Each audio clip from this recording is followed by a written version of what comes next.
సంవత్సరం మన కాకినాడలో జనసేన రూరల్ ఎమ్మెల్యేగా పోటీ చేసిన శ్రీ పంత నారాజు గారు ఉగాది సందర్భంగా బ్రాహ్మణోత్తమందరిని కూడా పిలిచి తగిన సంస్కారాలు చేసి ఇలా చెప్పారు. ఎందుకంటే మన జగన్నాథ సమాధి దగ్గర ఒక వైసీపీ మాజీ కార్పొరేటర్ శ్రీయాల సందర్భరావు గారు ఇలా బ్రాహ్మణోత్తమని కొట్టి నానా దుర్భాషలు ఆడి బ్రాహ్మణులపై చేసుకుని మళ్ళీ ఇలా అన్నీ కూడా జరిగాయి. మన నారాజు గారు చెప్పినట్టుగానే ఇప్పుడు ఈ యుగంలో ఈ కలియుగంలో కూడా ఇలా జరుగుతుంది.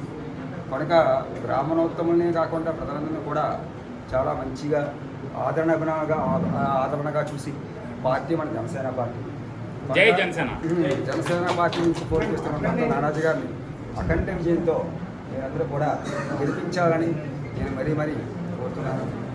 ఒక ధైర్యం మన తోటి అర్చకులు మన మొర ఎప్పుడు దేవుడికి ఆలకించి చెప్పేటట్టు మన మొర ఇలా ఆలకించి దేవుడికి చెప్పేటట్టు వాళ్ళని కాకినాడలో వాళ్ళ మీద చేయి తీసుకోవడం, వాళ్ళు కొట్టడం, గుళ్ళోకి వెళ్ళి కొట్టడం అన్నది చరిత్రలో ఎప్పుడు జరగలేదు. ఎప్పుడు మహమ్మదీయుల టైంలో ఎప్పుడు గుళ్ళో పూజారులు వాళ్ళని కొట్టేసి గుళ్ళు కోలు కొట్టేసి వెళ్ళిపోయింది.